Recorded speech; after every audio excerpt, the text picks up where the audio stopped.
எங்களை நேசிக்கிற எங்கள் மகா பரிசுத்தமுள்ள எங்கள் பரலோக பிதாவே, உம்முடைய பரிசுத்தமுள்ள நாமத்தை வாழ்த்தி ஸ்தோத்திரிக்கிறோம். கிருபை இரக்கமுள்ள தேவனே ஸ்தோத்திரிக்கிறோம். தகப்பனே, இம்மட்டும் உடைய பிள்ளைகள் பாடி துதித்து ஆராதிக்க உதவி செய்தீர். தேவன் அதை அங்கீகரித்திருப்பீர் என்று விசுவாசித்து ஸ்தோத்திரிக்கிறோம். இப்பொழுதும் வந்திருக்கிற என்னோடும் எங்களோடும் பேசுவீராக. உடைய வார்த்தைகளை கேட்பதற்கு உணர்வதாரும் வாழ்வதற்கு கிருபைதாரும். இயேசு கிறிஸ்து என்ப நாமத்தில் பிதாவே, ஆமென். கர்த்தருடைய பரிசுத்த நாமத்திற்கு மகிமை உண்டாகட்டும். இந்த நாளின் செய்தியின் தலைப்பு இயேசுவை போல மாறுதல். இயேசுவை போல மாற முடியுமா அப்படின்னு நீங்க கேட்டீங்கன்னா முடியாதுன்னு வைங்க. முடியாதுன்னு சொன்ன பிறகு உங்களால் மாற முடியாது. ஒரு பையனை பார்த்து, தம்பி நீ கணக்கில் 100 எடுத்துருவியாடா அப்படின்னு. போங்க தாத்தா, 50 எடுத்தாலே பெருசு அப்படின்னு சொன்னா அவன் 100 எடுக்க மாட்டான்.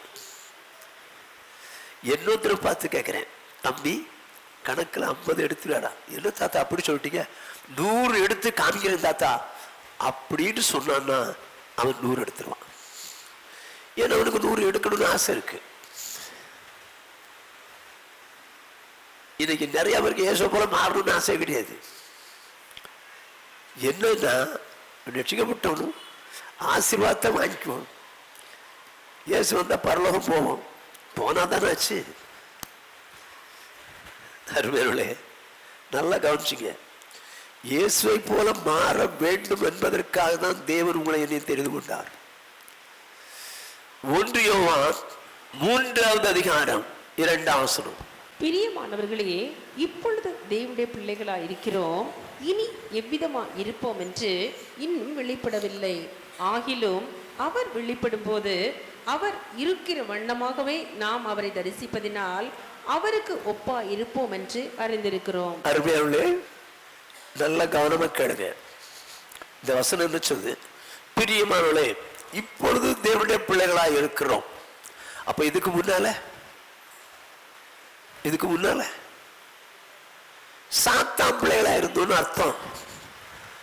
சாத்தான் பிள்ளைகளா இருந்தோம். கிறிஸ்தவ குடும்பத்தில் பிறந்ததுனாலோ அல்லவென்றால் கிறிஸ்தவ ஆலயத்திற்கு செல்வதனாலோ நான் தேவனுடைய பிள்ளைன்னு சொல்லி யாரும் சொல்ல முடியாது.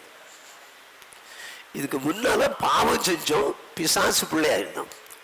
பிசாசு கூட பிள்ளை இருக்குதுங்களா? வாசிங்க 3ஆம் அதிகாரம் 10ஆம் வசனம்.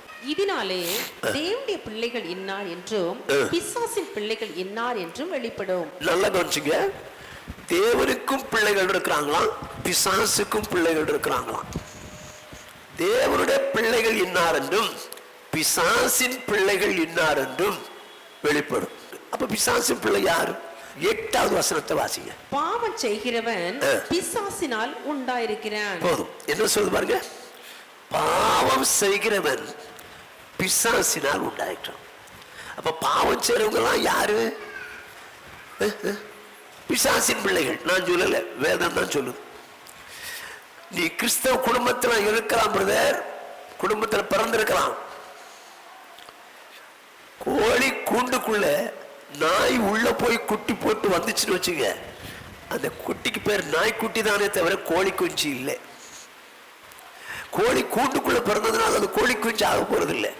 நீ கிறிஸ்தவ குடும்பத்தில் பிறந்ததுனால அல்லவென்றால் கிறிஸ்தவ பேர் வச்சுக்கிட்டதுனால அல்லவென்றால் நீ சர்ச்சுக்கு போயிட்டு வர்றதுனால நீ தேவனுடைய பிள்ளைன்னு சொல்லி எங்கேயும் சொல்லிவிடாத, எங்கேயும் சொல்லிடாத. ஏன் அப்படின்னா வேதம் சொல்லுது, பாவம் செய்கிறவன் பிசாசினால் உண்டாயிருக்கான். பாவம் சரி யாரா இருந்தாலும் சரிங்க, பிசாசு பிள்ளைதான், பிசாசு பிள்ளைதான், மாற்றமே கிடையாது. ஆனா இவங்க வேணா சொல்லலாம், பரமண்டலங்களில் இருக்கிற எங்கள் பிதாவேன்னு சொல்லி கூப்பிடலாம். உடனே அவர் ஆமா என் மகனேன்னு வர. எப்படிங்க அது சரியா இருக்கு? என் மகன் என்னை பார்த்து அப்பான்னா என்ன மகனேன்வேன்? எவனோ ஒருத்தர் என்னை பார்த்து அப்பானா நான் எப்படி மகனேன்வேன்? எப்படி சொல்லுவேன்? நீங்க பரமண்டலுக்கு எங்கள் பிதாவின்னு கூப்பிட்டதுனால அவர் உங்க பிதாவா மாற போறது இல்லை. அல்லவென்றால் அவர் உங்களுக்கு என்ன செய்யறது இல்லை, பதிலும் செய்யறது இல்லை. கவனிச்சிங்க, பாவம் செய்கிறவன் பிசாசினால் உண்டாயிருக்கிறான். இங்க வந்திருக்கிற ஒவ்வொருவரையும் கேட்கிறேன், நிறைய பேர் ரட்சிக்கப்பட்டீங்க. ஒருவேளை இதுவரைக்கும் நீ பாவத்தோடு கூட இருப்பாயானால், அருமையான சௌரனே சௌரனே சௌரியே சௌரிய கேள், இதுவரைக்கும் நீ பாவத்திலே வாழ்வாயானால் நீ யார் தெரியுமா? பிசாசின் பிள்ளை. மாற்றமே கிடையாது, மாற்றமே கிடையாது.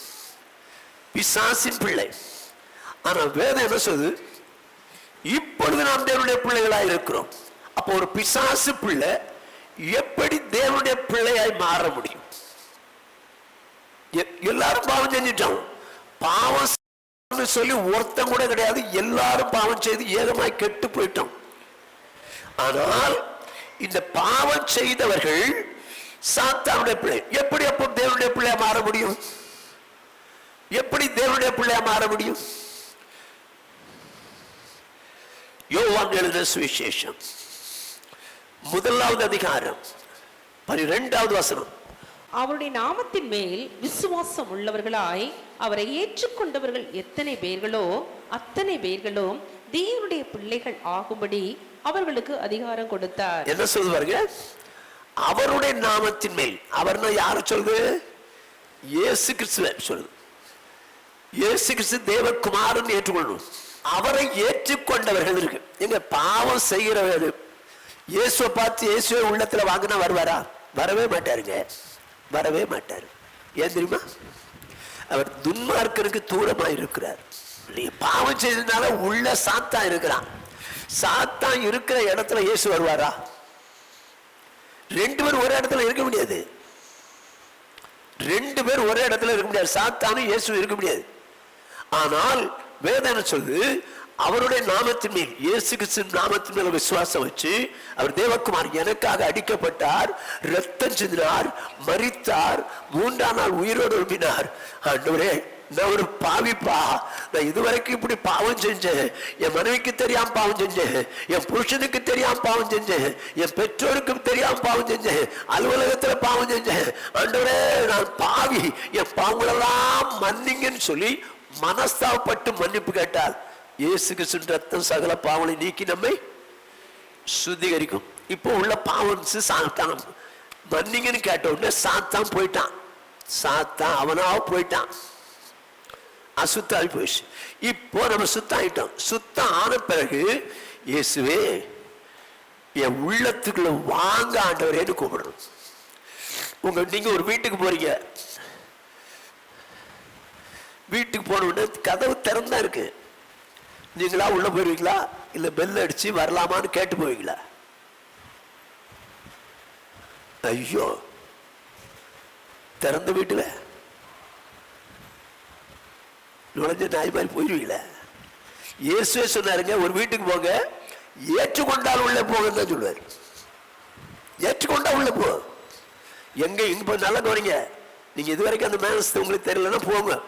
யாராவது வீட்டுக்கு போனீங்கன்னா கதவை தட்டுங்க, வாங்க பிரதர், வாங்க சிஸ்டர் அப்படின்னு கூப்பிட்டா மட்டும் உள்ள போங்க. என் வீட்டுக்கு ஒருத்தவங்க வந்திருக்காங்க, சும்மா சொல்றேன். பெல் அடிச்சாங்க, நான் கதவு கிட்ட நிக்கிறேன். நான் வாங்கன்னு சொன்னாலும் வர முடியும் அவங்க. நான் கதவு கிட்டே நின்று, என்ன பிரதர், என்ன சிஸ்டர், என்ன விஷயம் அப்படின்னு சொல்லும் போது அவங்களால வர முடியாது.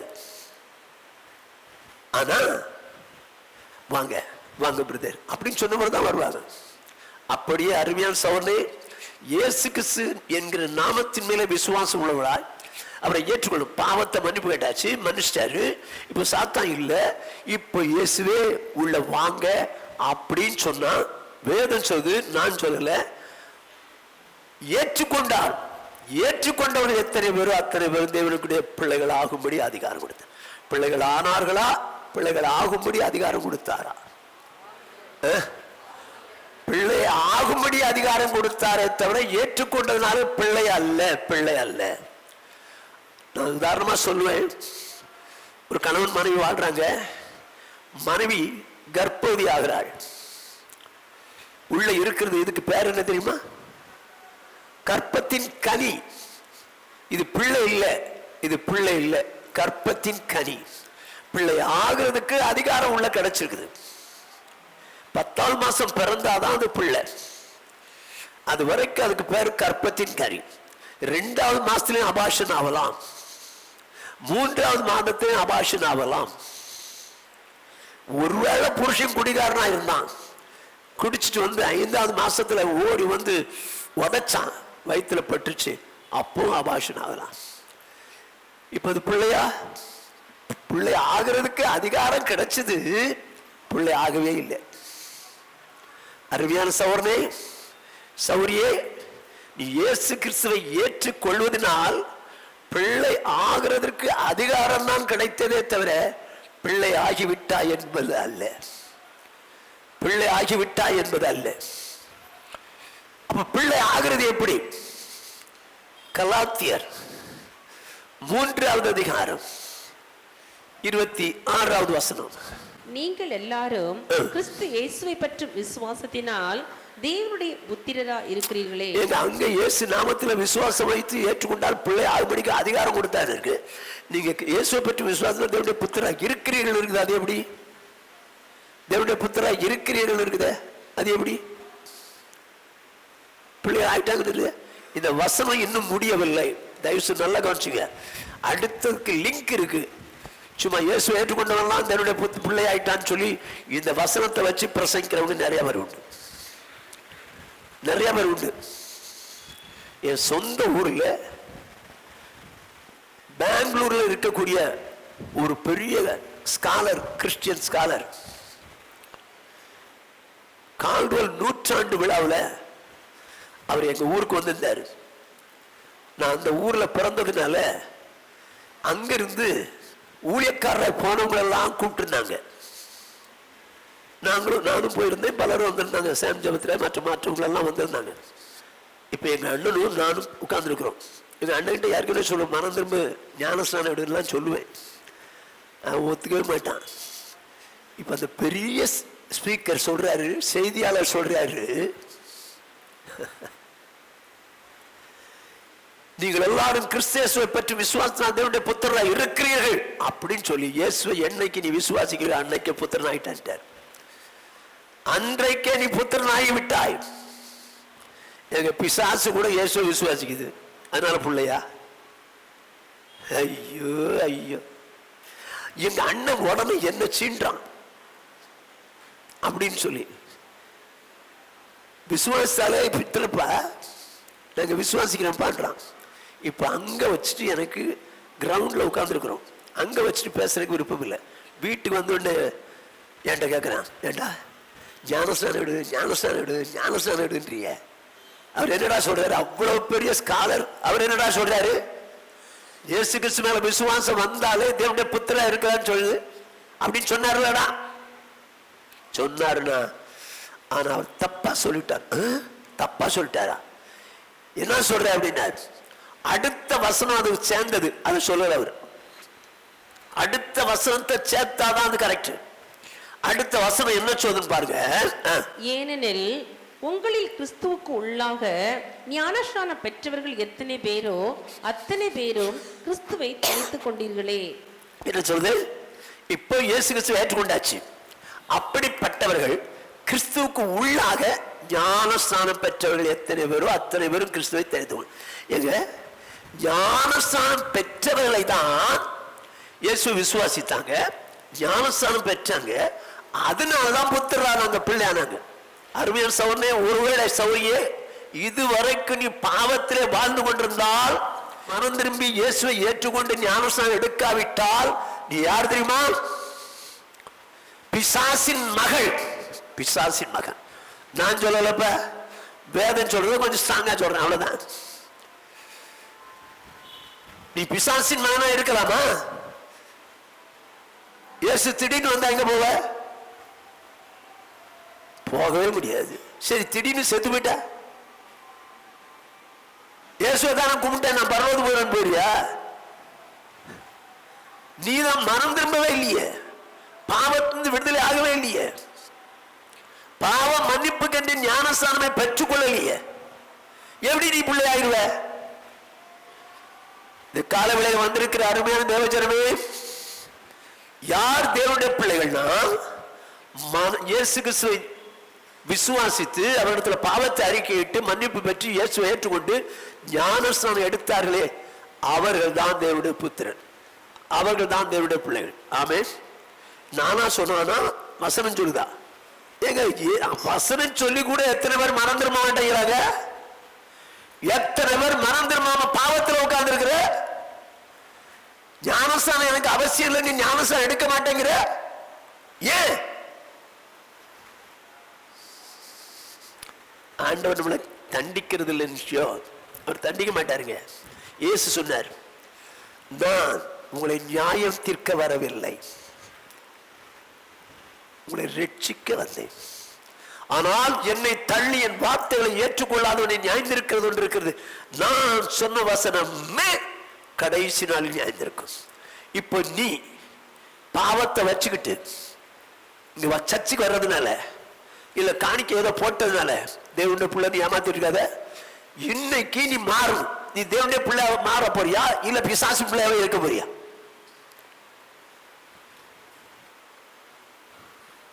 யாரையா பார்த்து கேட்கறீங்க? நான் மனம் திரும்பாதவங்களை கேட்டுக்கிறேன், ஞானஸ்தானம் எடுக்காதவங்களை கேட்கிறேன். நீ பிசாசின் பிள்ளையாவே இருக்க போகிறாயா இல்ல தேவனுடைய பிள்ளையா மாற போகிறாயா? இன்றைக்கு ஒருவேளை லாஸ்ட் சான்ஸா இருக்கலாமே. ஓகே, நிறைய பேர் மனம் திரும்பி ஞானஸ்தானம் எடுத்து அபிஷேகம் பெற்றிருக்கீங்க. நீங்க தேவனுடைய புத்திரர்கள் பிள்ளைகள் தான், மாற்றம் இல்லை. ஆனா வேதம் என்ன சொல்லுன்னு பாருங்க. வாசிங்க 1 யோவான் 3வது அதிகாரம் 2வது வசனம். பிரியமானவர்களே, இப்பொழுது தேவனுடைய பிள்ளைகளாய் இருக்கிறோம். பிரியமானவர்களே, இப்பொழுது தேவனுடைய பிள்ளைகளா இருக்கிறோம். இனி எவ்விதமாய் இருப்போம் என்று இன்னும் வெளிப்படவில்லை. என்ன சொல்வாருங்க? இனி எவ்விதமாய் இருப்போம் என்று இன்னும் வெளிப்படவில்லை. இனிமே எப்படி இருக்க போறது தெரியலன்னு சொல்லிட்டு என்ன சொல்றாரு? ஆகிலும் அவர் வெளிப்படும் போது அவர் இருக்கிற வண்ணமாகவே நாம் அவரை தரிசிப்பதினால் அவருக்கு ஒப்பா இருப்போம் என்று அறிந்திருக்கிறோம். கர்த்தருக்கு மகிமை உண்டாகட்டும். இப்ப வேதம் என்ன சொல்லுது? அவர் வெளிப்படுவார். வெளிப்படும் போது எப்படி இருப்போமா? அவர் இருக்கிற வண்ணமாகவே நாம் அவரை தரிசிப்போம், அவருக்கு ஒப்பா இருப்போம் என்று இருக்கிறது. இயேசு எப்ப வருவாரு? நிலையாத நாளிகளே வருவார். வரும்போது எப்படி இருப்போமா? அவருக்கு ஒப்பா இருப்போம். அவர் இருக்கிற வண்ணமாகவே நாம் அவரை தரிசிப்போம். அவர் எப்படிப்பட்ட வண்ணத்தோடு கூட வராரு? வாசிங்க லூக்கா எழுதின சுவிசேஷம் 9வது அதிகாரம் 26வது வசனம். என்னை குறித்தும் என் வார்த்தைகளை குறித்தும் எவன் வெட்கப்படுகிறானோ அவனை குறித்து மனுஷகுமாரனும் தம்முடைய மகிமையோடும் பிதாவின் மகிமையோடும் பரிசுத்த தூதர்களின் மகிமையோடும் வரும்போது வெட்கப்படுவார். எப்படி வரப்போறான்? மனுஷகுமாரன் தம்முடைய மகிமையோடும் பிதாவின் மகிமையோடும் பரிசுத்த தூதர்களின் மகிமையோடும் வருவார். அப்போ அவர் வரும்போது எப்படி இருக்க போறோமா? அவர் இருக்கிற வண்ணமாகவே நாம் தரிசிப்போம். அவர் எப்படிப்பட்ட வண்ணத்துல வராரு? பிதாவின் மகிமை, தம்முடைய மகிமை, தூதர்களின் மகிமையோடு கூட வரப்போறார். அப்ப நீங்களும் நானும் எப்படி இருப்போம்? பிதாவின் மகிமையுள்ளவர்களாக இருப்போம், இயேசு கிறிஸ்துவுடைய மகிமை உள்ளவர்களாக இருப்போம், தூதர்களின் மகிமையுள்ளவர்களாக இருப்போம். இந்த மகிமை எல்லாம் சேர்ந்துச்சுன்னா என்ன ஆகுன்றீங்க? பார்க்க முடியாதுங்க. சூரியனை மத்தியானம் 12 மணி வெயில்ல நீங்க பார்த்தீங்கன்னா உங்களால பார்க்க முடியாது. ஆனா எதை வச்சு பார்க்கலாம்? சன் கிளாஸ் இல்லைன்னா கூலிங் கிளாஸ் வச்சிங்கன்னா 12 மணி வெயில்ல பார்க்கலாம் சூரியனை. அப்படியே இயேசு வரும்போது அவரை நீங்க தரிசிச்சா அவர் எப்படி இருப்பாரா? சூரியன். அவர் வசனத்தில் வெளிப்படுத்துற விஷயத்துல எடுக்காதீங்க. அவருடைய முகம் எப்படின்னா வல்லமையாய் பிரகாசிக்கிற சூரியனை போல இருக்குதான். ஐயோ, எப்படிங்க அவர் முகம்? அது மாதிரிதான் நம்ம மாற போறோம். ஆனா இன்னைக்கு அதுக்குள்ள வேற லவ்லி போட்டு தேய்ன்னு தேய்ச்சி இங்க தேய் அங்க தேய் புண்ணாயிர போகுது போக. அழகா இருக்கணுமா, அழகா இருக்கணும்னா அழகா இருக்க. இந்த அழகு குப்பையில போடு. இந்த அழகுக்கு நீ இவ்வளவு தூரம் என்ன பண்றிய, என்னென்னமோ பண்றிய. இயேசு வரும்போது மகிமை அடையணும். அந்த அழகுக்கா என்னைக்கா யோசித்தியா? அப்படிப்பட்ட மகிமை அடையணும் யோசித்தியா? இல்லையே.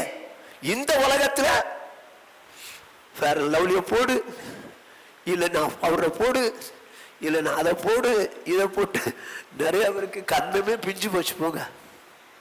தேய்ச்சி தேய்ச்சி இருக்கிறாங்க பாருங்க. இந்த இந்த அழகெல்லாம் வேஸ்ட்டுங்க. இந்த அழகெல்லாம் வேஸ்ட். இந்த அழகு ஆண்டவர் சொல்ற பொட்டரிப்பு போல் பண்ண.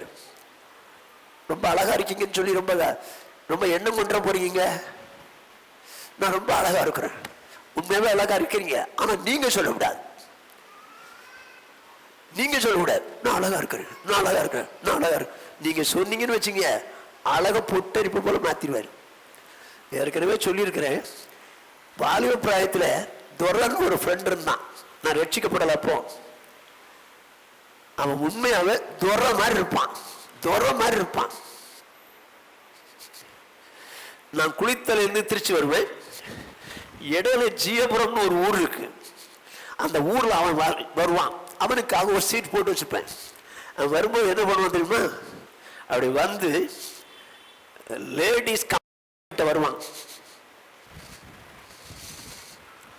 அப்படின்னு சொல்லி லேடிஸ் எல்லாம் பார்த்துட்டு அப்படின்னு சொல்லிட்டு திரும்ப வருவான். ஏன்னா அவன் அவ்வளவு அழகா இருப்பான். அவன் அழகுல எவ்வளவு மயங்கிற போறான்னு நினைச்சான்னு தெரியல. ஒரு சுத்திட்டு வருவான். அதுக்கப்புறம் நான் ரட்சிக்கப்பட்டேன். அப்புறம் ஊழியத்துக்கு வந்துட்டேன். சென்னையில இருந்து திருச்சிக்கு வந்தேன். திருச்சியில இருந்து எங்க அக்கா வீடு குளித்தல் வச்சுது, அதனால போகலாம் அப்படின்னு சொல்லி ட்ரெயின்லேயே போகலாம் அப்படின்னு சொல்லி ட்ரெயின்ல வரேன். யூஸ்வலா வரக்கூடிய ஆபீசர்ஸ் ட்ரெயின் இருக்கும். அந்த ட்ரெயின்ல ஏறி வரேன். அப்போ ஜீயபுரத்தை சேர்ந்த ஒரு நண்பர் அதுல வந்திருந்தாரு. எனக்கு அவர் தெரியும், ஆனா துறை மாதிரி பழக்கம் கிடையாது. நான் கேட்டேன், நல்லா இருக்கீங்களா, எப்படிங்க? ஆமா நல்லா இருக்கீங்க. நீங்க எங்க சார் இருக்கீங்க? நான் சென்னையில இருக்கேன். என்ன செய்றீங்க? ஊழியம் செய்றேன். அப்படியா? துறை இருக்கிறானா அப்படின்னு கேட்டேன். துறை இருக்கிறான் சார். எப்படி இருக்கிறான்? நல்லா இருக்கிறான் சார் அப்படின்னு சொன்னேன். நான் என் பேர் அப்பாஜி தான் கூப்பிடுவாங்க. அப்பாஜி உங்களை விசாரிச்சான்னு சொல்லுங்க அப்படின்னு சொல்லி அனுப்பிச்சேன். அவர் கீழே இறங்குறாரு, ட்ரெயினை விட்டு கீழே இறங்குறாரு. இறங்கின உடனே நானும் அந்த கேட்ல நிக்கிறேன். துறை ஒருவளை வரமாட்டானான்னு வரமாட்டானு இறங்கி அவரு போறாரு. என்னை பார்த்துட்டு, சார் சார் துறை போறான் பாருங்க, துறை போறான் பாருங்க, துறை போறான் பாருங்க. நானும் எங்கன்னு பார்த்தா போயிட்டே இருக்கான். துறை துறை துறை துறைன்ற நான் கைத்தட்டல பார்த்து எல்லாரும் திரும்புறான். இவன் மட்டும் திரும்பல, இவன் மட்டும் திரும்பல. நானும் கூப்பிட்டு பாக்குறேன். அவன் இருந்து எந்த பதிலும் இல்லை. எல்லாம் சுத்தி பாக்குறாங்க. ஒருத்தர் என்னை பார்த்தாரு. அவன் பக்கத்துல இருந்த ஒருத்தர், சார் துறைய கொஞ்சம் தட்டி அவனை திருப்பி போடுங்க சார். உடனே அவனை தட்டி இந்த ஒருத்தர் கூப்பிடுறாருப்பா. வந்தாங்க. வரும்போது முடிச்சுக்கிட்டே வந்தான். ஏன்னா பல வருஷம் ஆச்சு. வந்தவன் பக்கத்துல வந்தோடனே கட்டி பிடிச்சு அப்பாஜி அப்படின்னு சொல்லி தூக்கிட்டான்.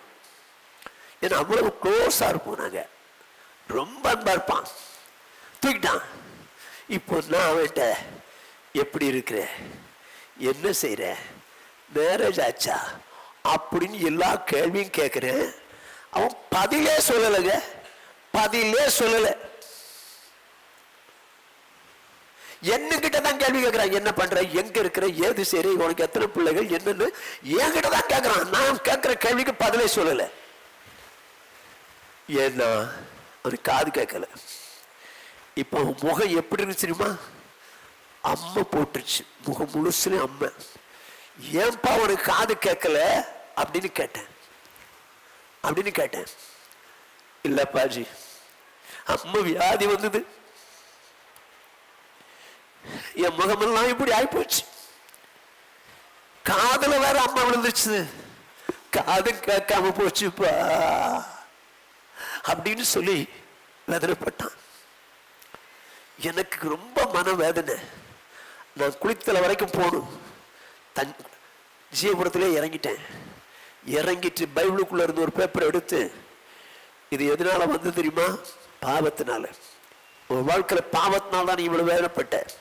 பாவத்திலிருந்து விடுதலையாக்குறவர் இயேசு தான். இயேசு பாவத்திலிருந்து விடுதலையாக்குறது மாத்திரமல்ல, மரித்தவனை உயிரோடு எழுப்புறவர். ஒரு வாழ்க்கையில இந்த காதையும் கேட்க வைக்க கூடியவர். அவர் செவிடனை கேட்க வைத்தவர் சொல்லி பல காரியங்கள் எழுதி, மனம் திரும்ப, பாவத்தை அறிக்கையிடு, மன்னிப்புகள் அப்படின்னு சொல்லி எழுதி கொடுத்தேன்.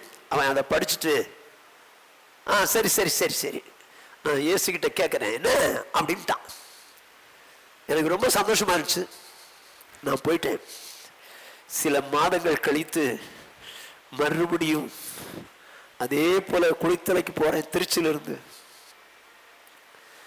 அப்போ ஜீவபுரத்தில் உள்ள வேற ஒருத்தர் பார்த்தேன். சார், துரை எப்படி இருக்கான் சார்? துரை செத்துட்டான் சார். செத்துட்டானா? எப்படி செத்தான் சார்? அவனுக்கு காது கேட்காது சார், காது கேட்காது. ட்ரெயின் தண்டவாளத்தில் நடந்திருக்கிறான். ட்ரெயின் விசில் சத்தம் விசில் பண்ணிருக்கு, கேட்கவே இல்லை. ட்ரெயின் அடிச்சுட்டு போயிடுச்சு. என்னால தாங்க முடியலங்க, என்னால தாங்க முடியல. அவன் அழகு என்னாச்சுங்க? அழகை பொட்டரிப்பை போல் பண்ணி, நல்லா கவனிச்சுக்க. மறுபடியும் சொல்றேன், உங்களை அழகாக்குன்னு நினைக்காதீங்க. இந்த அழகு வேஸ்ட். இயேசு வரும்போது மகிமை அடைவோமே, அதுதான் அழகு. ஆமென், ஹல்லேலூயா. இயேசு மகிமையில வரப்போறாருங்க. அந்த மகிமை எந்த ஒரு அழகுக்கும் கம்பேர் பண்ண முடியாது. ஓகே, இருக்கட்டும். இப்போ 1 யோவான் 3 2 3 வாசிங்க. பிரியமானவர்களே, இப்பொழுது தேவனுடைய பிள்ளைகளா இருக்கிறோம். எப்படி தேவனுடைய பிள்ளைகள் ஆனோம்னு சொல்லி பார்த்தோம். இனி எவ்விதமா இருப்போம் என்று இன்னும் வெளிப்படவில்லை. ஆகிலும் அவர் வெளிப்படும் போது அவர் இருக்கிற வண்ணமாகவே நாம் அவரை தரிசிப்பதினால் அவருக்கு ஒப்பா இருப்போம் என்று அறிந்திருக்கிறோம். அவர் எப்படிப்பட்ட வண்ணமாய் வரப்போறார்? பிதாவின் மகிமையோடு, தம்முடைய மகிமையோடு, பரிசுத்த தூதர்களின் மகிமையோடு கூட வரப்போறார். அப்படிப்பட்ட மகிமைக்கு ஒப்பா இருப்போம். கவனமா கேட்டுங்க. அப்படிப்பட்ட மகிமைக்கு ஒப்பா இருப்போம் சொல்லிட்டு அடுத்த வசனம் சொல்லுது பாருங்க. இப்போ அவர் மேல் இப்படிப்பட்ட நம்பிக்கை வைத்திருக்கிறவன் எவனோ, அவரை போல மகிமை அடைய போகிறேன் என்று சொல்லக்கூடிய நம்பிக்கை வைத்திருக்கிறவன் எவனும் எவளும் அவர் சுத்தமுள்ளவரா இருக்கிறது போல தன்னையும் சுத்திகரித்துக் கொள்ளுகிறான். கர்த்தருக்கு மகிமை உண்டாகட்டும். அவர் சுத்தமுள்ளவராய் இருக்கிறது போல தன்னையும் சுத்திகரித்துக் கொள்ளுகிறான். தன்னை சுத்தமாக்குவாரா? இவனாக சுத்திகரித்துக் கொள்ளுகிறானா? யாரை போல சுத்திகரித்துக் கொள்கிறான்? இயேசு சுத்தமுள்ளவராய் இருக்கிறது போல தன்னை சுத்திகரித்துக் கொள்கிறான். அருமையானவர்களே, இயேசுவை போல சுத்தமா வாழ முடியுமா? இயேசுவை போல வாழ முடியுமா? சுத்தமா வாழ முடியுமா? சொல்லுங்க. நான் சொல்லல, யோவான் தான் எழுதி வச்சிருக்காரு. அவர் மேல் இப்படிப்பட்ட நம்பிக்கை உள்ளவன் எவனும் அவர் சுத்தமுள்ளவராக இருக்கிறது போல தன்னையும் சுத்திகரித்து. அப்ப இயேசுவை போல வாழணும்னா நம்ம தான் நம்மளை சுத்திகரிக்கணும். எப்படிங்க சுத்திகரிக்கிறது? இயேசுவை போல மாற முடியுமா? ஃபர்ஸ்ட் பாயிண்ட் ஆகும். முடியுமா? எங்க முடியாதுன்னு அந்த வசனம் சொல்லியிருக்காதுங்க. அவர் மேல் இப்படிப்பட்ட நம்பிக்கை வைத்திருக்கிறவன் எவனும் அவர் சுத்தமுள்ளா இருக்கிற போல தன்னை சுத்திகரித்துக் கொள்றான்னு சொல்லியிருக்காரு. இயேசு போல மாற முடியுங்க. இயேசு போல மாற முடியும். இப்ப நான் இப்படி கேட்கிறேன், அவர் தேவகுமாரங்க, அதனாலதான் அவர் இயேசு பிதாவை போல மாறுவாரு. என்னை கண்டவன் பிதாவை கண்டான்வாரு. நானும் நீங்களும் மனிதர்கள். மனிதன் எப்படி தேவனை போல மாற முடியும் அப்படின்னு நீங்க நினைக்கலாம். நான் உங்களுக்கு சொல்றேன், மிருகத்திற்கு மனிதனுடைய தன்மை வருமா? மிருகத்திற்கு மனுஷனுடைய குணம் வருமா? வராது. பறவைக்கு மனுஷனுடைய குணம் வருமா? வராது. நான் வரவழைச்சா மிருகத்துக்கு மனுஷனுடைய குணத்தை வரவழைச்சா நீங்க சர்க்கஸ் பார்த்திருக்க மாட்டீங்க. நீங்க ரட்சிக்கப்பட்டீங்க, ரட்சிக்கப்படாத போது பார்த்துருந்தா ஓகே, இனிமே பார்க்காதீங்க. சரி, அந்த சர்க்கஸ்ல ஒரு பெரிய யானைய ஒரு சின்ன ஸ்டூல்ல 4 காலையும் வச்சு நிக்க வச்சிடலாம் சர்க்கஸ் மேன். இதை நீங்க சர்க்கஸ்ல பார்த்திருக்கலாம். 4 காலை வச்சு அந்த ஸ்டூல்ல நிக்குது. எங்க ஒரு காலை வச்சாலே உடஞ்சிருங்க ஸ்டூல், அவ்வளவு பெரிய யானை. ஆனா 4 காலை வச்சு நிக்குதே, இது யாருடைய எண்ணம்? யானையினுடைய எண்ணமா இல்ல யானை பாகனுடைய எண்ணமா? யானை பாகன் இந்த யானையை இந்த ஸ்டூல்ல நிறுத்தினு ஒரு எண்ணம் வச்சிருந்தான். அதனால அங்குசத்தை வச்சு வச்சு வச்சு வச்சு வச்சு பிராக்டிஸ் பண்ணிட்டான். 1 மாசத்துல நடக்காது, 2 மாசத்துல நடக்காது, 1 வருஷத்துல நடக்காது, 2 வருஷத்துல நடக்காது. இந்த யானை தன்னை அந்த யானை பாகனுக்கு 100% நான் ஒத்துக்கிறேன், நீங்க விரும்புறபடி நான் செய்யறேன் அப்படின்னு ஒத்துக்கிட்டாதான் அது அவன் சொல்றபடி கேட்கும். ஒத்துக்கலன்னா அப்படி துதிக்க வச்சு ஒரே போட அப்படின்னு மிதிச்சிடும். அப்போ இந்த யானைக்கு 100% அவன் மேல அவங்கிட்ட ஒப்பு கொடுக்குது. ஆனா எங்க உள்ள யானை? சர்க்கஸ் கேம்பஸ்ல உள்ள யானை. ஊர்ல உள்ள யானை இவன் இஷ்டத்துக்கு கொண்டு வர முடியாது, கொன்னுரும். அதே போல ரட்சிக்கப்பட்டு சபைக்குள்ள இருக்கிறவங்களதான் இயேசுவை போல மாற்ற முடியும். இயேசுவை போல மாத்துறது சபைக்குள்ள, ரட்சிக்கப்பட்டு சபைக்குள்ள வந்திருக்காங்கல்ல அவங்களதான் மாற்ற முடியும். ஊர்ல சுத்திட்டே இருக்கான் பாருங்க ரட்சிக்கப்படாதவன், அவனெல்லாம் இயேசுவை போல மாற்ற முடியாது. புலி இருக்குது, புலி துப்பாக்கி தூக்கிட்டு போனீங்கன்னா சீறிட்டு வந்துடும். ஆனா நெருப்பு தூக்கிட்டு போனீங்கன்னா ஓடி போயிடும்.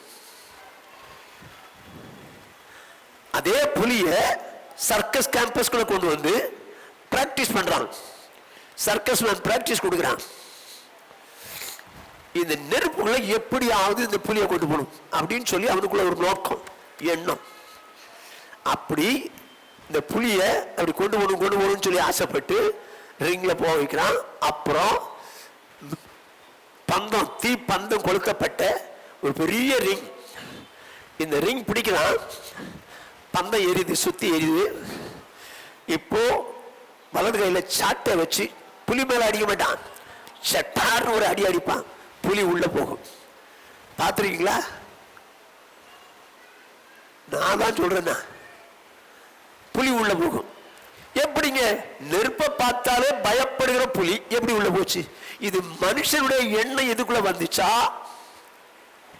இல்ல இது இதனுடைய எண்ணமா? மனுஷனுடைய எண்ணத்தை கொண்டு வந்துட்டாங்க. அப்போ ஒரு புலிக்குள்ளேயோ ஒரு மிருகத்துக்குள்ளேயோ மனுஷன் எண்ணத்தை கொண்டு வர முடியுமானா? ஆண்டவர் உங்களுக்குள்ள எனக்குள்ள இயேசுவை போல மாற்ற முடியுங்க, மாற்ற முடியும். நான் எப்படின்னு ஒரு உதாரணம் சொல்றேன், நல்லா கவனமா கேட்டுங்க.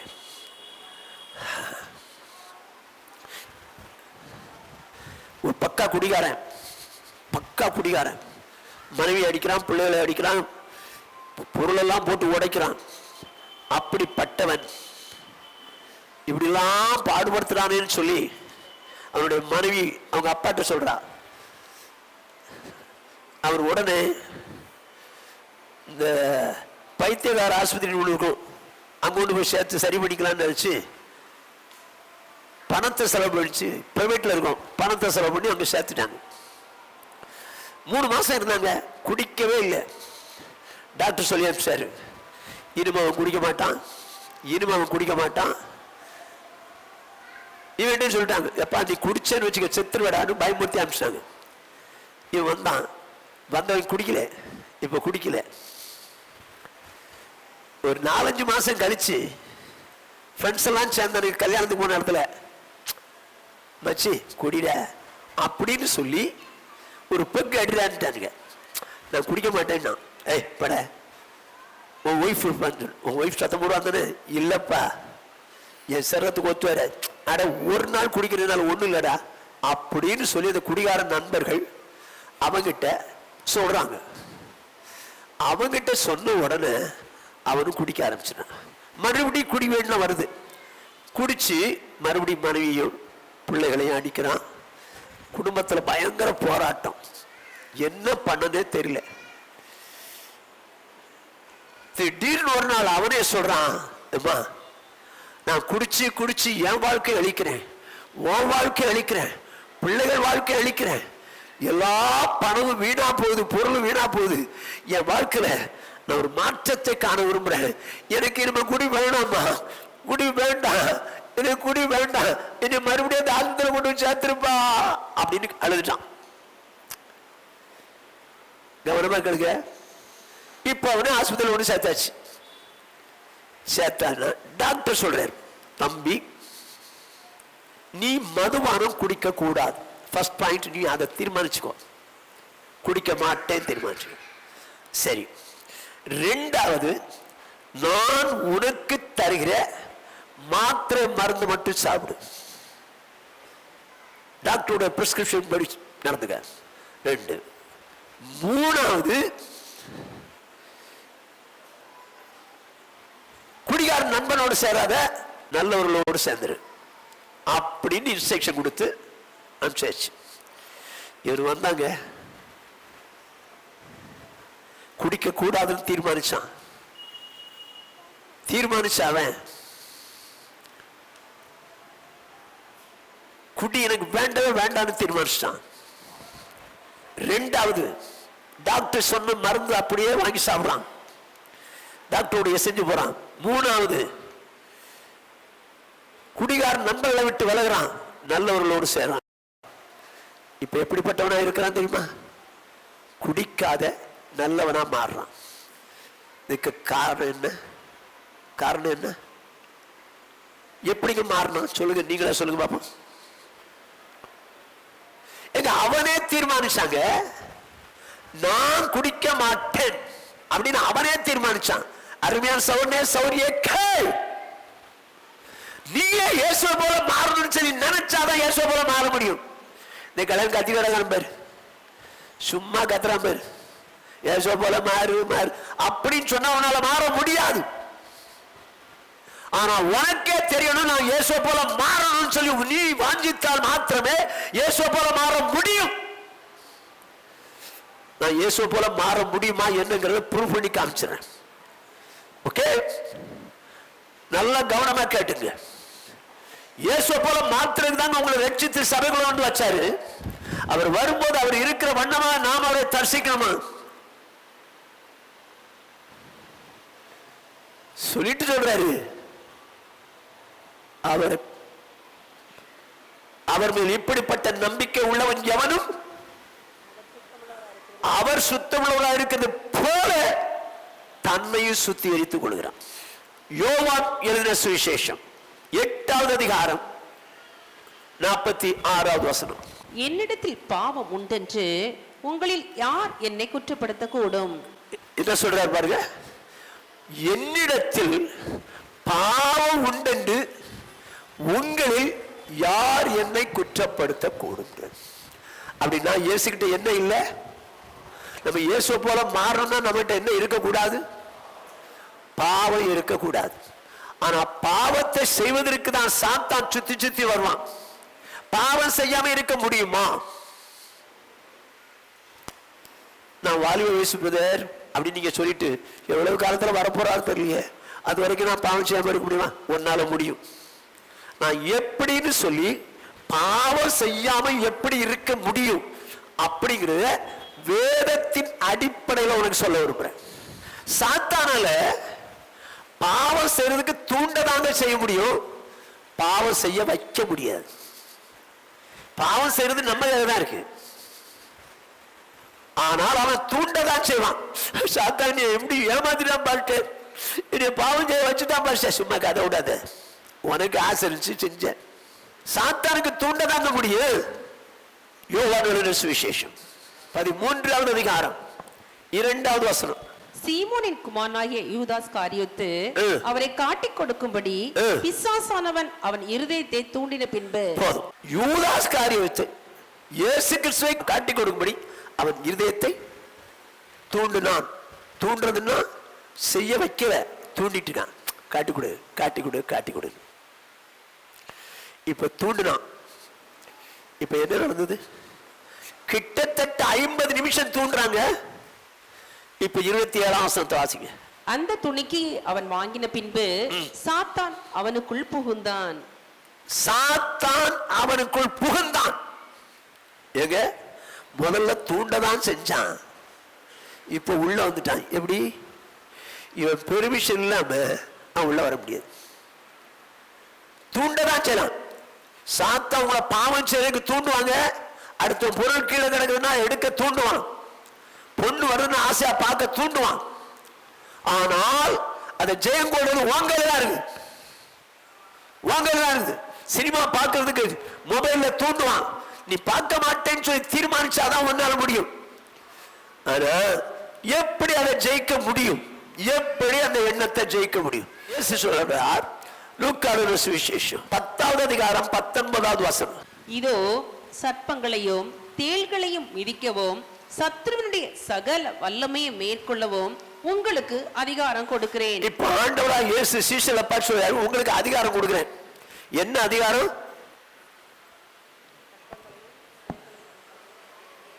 சர்ப்பங்களை எடுக்கவும் தேள்களை மிதிக்கவும் சத்துனுடைய சகல வல்லமையும் மேற்கொள்ளவும் உங்களுக்கு அதிகாரம் கொடுக்கிறேன்.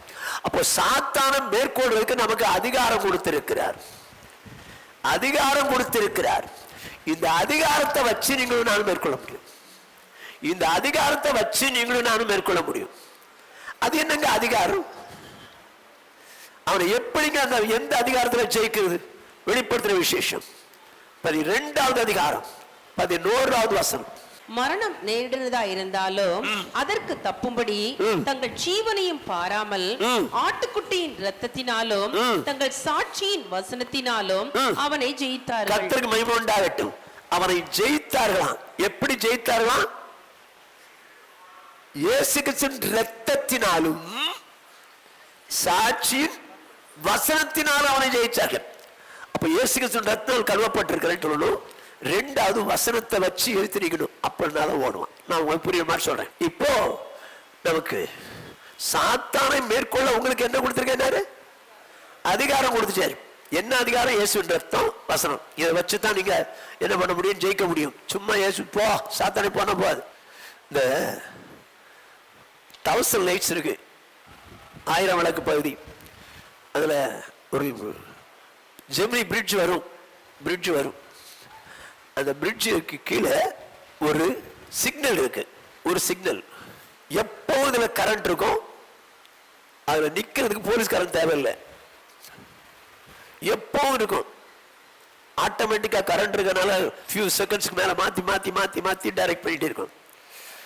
இப்போ 1000 லைட்ஸ்ல ஒர்க் பண்ணக்கூடிய போலீஸ் ஸ்டேஷன்ல ஒர்க் பண்ணக்கூடிய ஒரு போலீஸ்காரர் உடம்பு சரியில்லாம போயிட்டாரு. உடம்பு சரியில்லாம போனவர் 6 மாசம் மெடிக்கல் கிரவுண்ட்ல லீவ்ல இருந்தாரு. இப்ப சுகமாயிடுச்சு.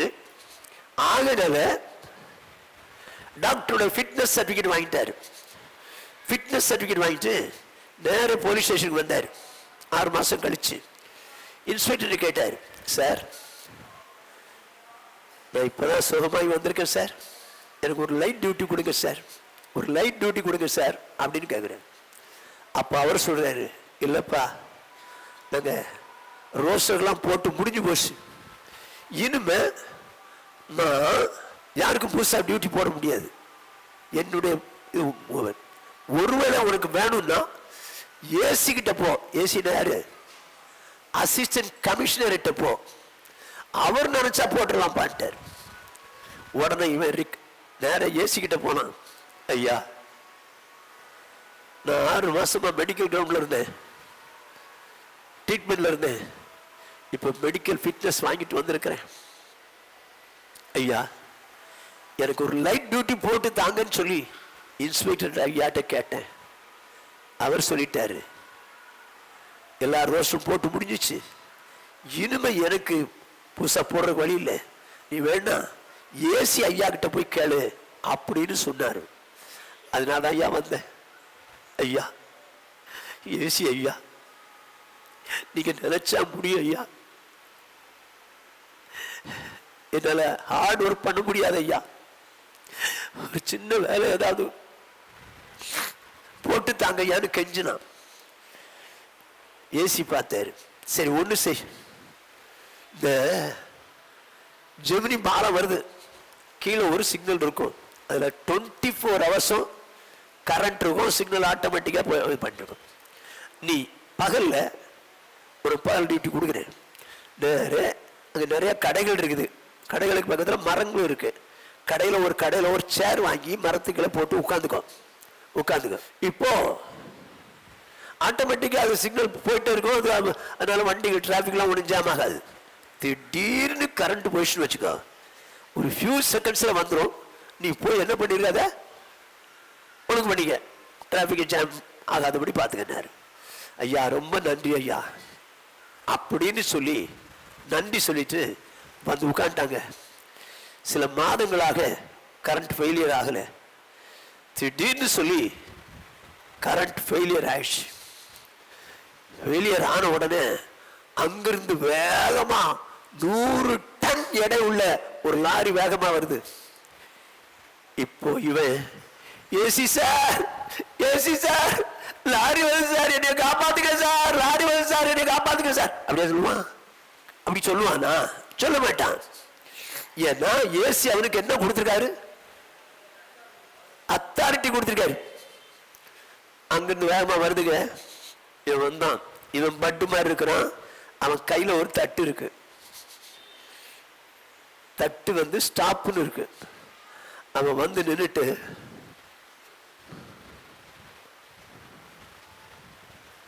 அங்கிருந்து 100 டன் எடையோடு கூட வந்து கொண்டிருக்கிற அந்த லாரி கட்டா கட்டா கட்டா கட்டா கட்டான்னு அங்க நின்றுச்சு.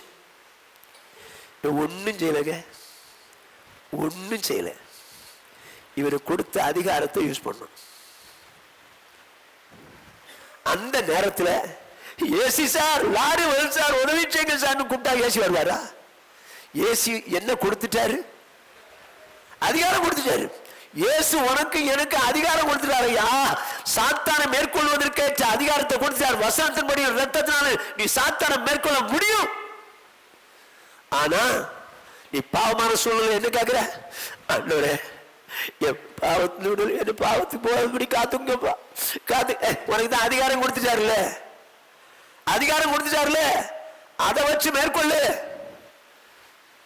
அதை விட்டு அவர்கிட்ட போய் பாவம் வேண்டாண்டு அவனை காப்பாத்துங்கன்னு சொல்லிட்டே இருக்கிறிய. வேதம் என்ன சொல்லுது?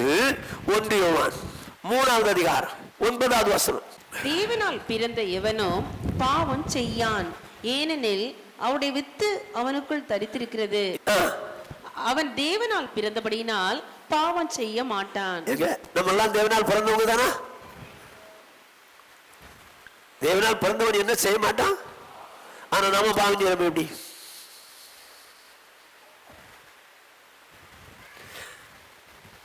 வசனம் தெளிவா சொல்லுது, தேவனால் பிறந்த எவனும் பாவம் செய்ய மாட்டான். ஏன் செய்ய மாட்டான்? அவருடைய வித்து அவனுக்குள்ள இருக்கு. அவருடைய வித்து அவனுக்குள்ள இருக்கு. அப்படின்னா வித்துனா என்ன? 1 பேதுரு புத்தகம் 1வது அதிகாரம் 23வது வசனம். அழிவுள்ள வித்தினாலே அல்ல, என்றென்றைக்கும் நிற்கிறதோ ஜீவன் உள்ளதுமான தேவ வசனமாகிய அழிவில்லாத வித்தினாலே மறுபடியும் ஜெனிப்பிக்கப்பட்டிருக்கிறீர்களே. என்னவா? என்றென்றைக்கு நிற்கிறதும் ஜீவன் உள்ளதுமான தேவ வசனமாகிய அழிவில்லாத வித்து. வசனம் தாங்க வித்து. அது எப்படியா என்னன்னைக்கு நிக்குமா? அதுக்கு அழிவே கிடையாது. அந்த வசனத்துக்கு அழிவே வராது. இப்போ வேதம் என்ன சொல்லுது? தேவனால் பிறந்தவன் பாவம் செய்ய மாட்டான். ஏன் பாவம் செய்ய மாட்டான்? அவருடைய வித்து, வித்துனா வசனம் அவனுக்குள்ள இருக்குது, அதனால பாவம் செய்ய மாட்டான். சரிங்க, வசனம் உள்ள இருக்கு, எப்படி பாவம் செய்ய மாட்டான்? உனக்கு நீ ஜெயிக்கணும்னு ஆசைப்பட்டாதான் அதை வச்சு ஜெயிக்க முடியும். வசனம் தெரியும். யோவான் அழகா சொல்றாரு, தேவனால் பிறந்தவன் பாவம் செய்ய மாட்டான். ஏன்னா அவருடைய வித்து, வித்து வசனம் உள்ள இருக்குன்றார். இவன் என்ன அந்த வித்து வச்சு என்ன பண்றான் தெரியுமா? வாசிங்க 1 யோவான் 5வது அதிகாரம் 18வது வசனம். தேவனால் பிறந்த எவனோ பாவம் செய்யான் என்று அறிந்திருக்கிறோம். கர்த்தருக்கு மகிமை உண்டாகட்டும். தேவனால் பிறந்தவன் பாவம் செய்யான் என்று அறிந்திருக்கிறோம். எப்படின்னா, தேவனால் பிறந்தவன் தன்னை காக்கிறான், பொல்லாங்கன் அவனை தொடான். எப்படி எப்படி? தேவனால் பிறந்தவன் பாவம் செய்ய மாட்டான். ஏன் செய்ய மாட்டான்? அவன் தன்னை காக்கிறான், தன்னை காக்கிறான். அப்ப இவன் கையில தான் இருக்குது. பாவம் செய்யாம இருக்கிறது உங்க கையில தான் இருக்குது. நீங்க தான் காத்துக்கணும். பொல்லாங்கனால் உங்களை தொட முடியாது. இப்ப இந்த பாவம் செய்யறதுக்கு அவன் தூண்டதாங்க செய்ய முடியும். நீங்க ஜெயிச்சாகணும். அவனை ஜெயிச்சாகணும். பாவம் செய்யாம இருக்கணும், அவனை ஜெயிச்சாகணும். வசனம் உள்ள இருக்கணுங்க. ஃபர்ஸ்ட் பாயிண்ட், வசனத்தினால் நிறைஞ்சிருக்கணும். எந்த சூழ்நிலைக்கு என்ன வசனம் சொல்லணும்னு உங்களுக்கு தெரியணும். சரியா? இப்ப பாருங்க, வேதம் என்ன சொல்றது? எபேசியர் 4வது அதிகாரம் 27வது வசனம். பிசாசுக்கு இடம் கொடாமலும் இருங்கள். என்ன சொல்றாரு? இப்ப சாத்தான் தூண்டுறான், பாவம் செய்யும்படி தூண்டுறான். ஆம்பளை பாரு, நல்ல அழகா இருக்கிறான் பாரு, பாரு தூண்டுறான். தூண்டதான் செய்ய முடியும். நீங்க என்ன செய்ய முடியாது. நீங்க என்ன செய்யணும்? அவனுக்கு இடம் கொடுத்தீங்கன்னா உள்ள வந்துருவான். இடம் கொடுத்தீங்கன்னா உள்ள வந்துருவான். இடம் கொடாமல் இருங்க. சாத்தான் யூதாஸ் காரியத்தை தூண்டுனா, இடம் கொடுத்தான், உள்ள போயிட்டான்ல. ஆனா நீங்க இடம் கொடுக்காதீங்கன்னு சொல்லுது. தூண்டுவான். அவனுக்கு வேற வேலையே இல்லை. எப்படியாவது உங்களை பாவம் செய்ய வச்சணும், பாவம் செய்ய வச்சணும், பாவம் செய்ய வச்சணும்னு சொல்லி பல பாவங்களை உங்களுக்கு மத்தியில கொண்டு வந்துகிட்டே இருப்பான். பார்வையினால, சிந்தனையினால, செயல்னால இந்த பாவங்களை தூண்டிக்கிட்டே இருப்பான். ஆனா வேதம் சொல்லுது, அவன் உள்ள வந்தாதான் செய்ய முடியும். அதனால வேதம் சொல்லுது, அவனுக்கு இடம் கொடுத்துடாதீங்க உள்ள வர்றதுக்கு. சாத்தான் யூதாஸ்குள் புகுந்தான், அதுக்கப்புறம் தான் வேலை காமிச்சான். அதே போல உங்களை தூண்டும் போது அந்த பிசாசுக்கு இடம் கொடுத்துடாதீங்க, உள்ள வந்துருவான். தூண்டும் போது நீங்க இடம் கொடுத்தீங்கன்னா தான் உள்ள வர முடியும். வேதம் என்ன சொல்லுது? யாக்கோபு 4:7. ஆகையால் தேவனுக்கு கீழ்ப்படிந்திருங்கள், பிசாசுக்கு எதிர்த்து நில்லுங்கள், அப்பொழுது அவன் உங்களை விட்டு ஓடி போவான். என்ன சொல்லு பாருங்க வேதம்? பிசாசுக்கு இடம் கொடுத்துறாதீங்க. ஃபர்ஸ்ட் பாயிண்ட், பிசாசுக்கு இடம் கொடுத்துறாதீங்க. இடம் கொடுத்தா உள்ள வந்துருவான். என்ன செய்யணுமா? தேவனுக்கு கீழ்ப்படிந்திருங்கள், பிசாசுக்கு எதிர்த்து நில்லுங்கள், அப்பொழுது அவன் உங்களை விட்டு ஓடி போவான். இப்போ என்னதான் சொல்றது? ஒருத்தருடைய பணம் கீழே போட்டு போயிட்டாரு. நான் பின்னால போறேன், சாத்தான் தூண்டுறான், எடுத்துக்க எடுத்துக்க எடுத்துக்கன்னு. இப்ப எடுக்கிறது எடுக்காது என் கையில தான் இருக்கு. இப்ப நான் தேவனுக்கு பிரியமா இருக்கணும். எனக்கு வசனம் தெரியுது, பிறனுக்குள்ள யாதென்று இச்சையாது இருப்பாங்க, பண ஆசை எல்லா தீமைக்கும் வேற இருக்குதுன்னு சொல்லியிருக்கு. இப்ப நான் பிசாசு தூண்டுறான், இடம் கொடுத்தான்னா அதை எடுக்க வச்சிருவான். இப்ப தூண்டும் போதே நீங்க என்ன செஞ்சிடணும்? அவருக்கு ஏத்து நின்றணும். இயேசு நாமத்தால, இயேசு நாமத்தால பண ஆசை எல்லா தீமைக்கு வேற இருக்கிறது, பின்னும் பிறனுக்குள்ள யாதென்று இச்சையாது இருப்பாங்க அப்படின்னு சொல்லி அவருக்கு எதிர்த்து நின்றுட்டீங்கன்னா இந்த பணம் எடுத்து அவங்ககிட்ட குடிச்சு போயிடும். என்ன சொல்றீங்க? நான் சொல்றது புரியுற மாதிரி இருக்கா? வசனத்தை வச்சுதாங்க ஜெயிக்க முடியும். ஆனா உங்களுக்கு ஆசை இருக்கணும், இயேசு போல மாறணும், பரிசுத்தமா வாழணும், ஒரு வைராக்கியம் வேணும்.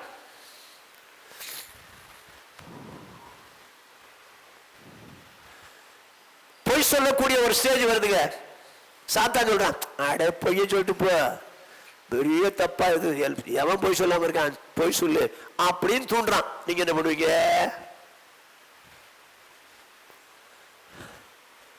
நீங்க என்ன பண்ணுவீங்க?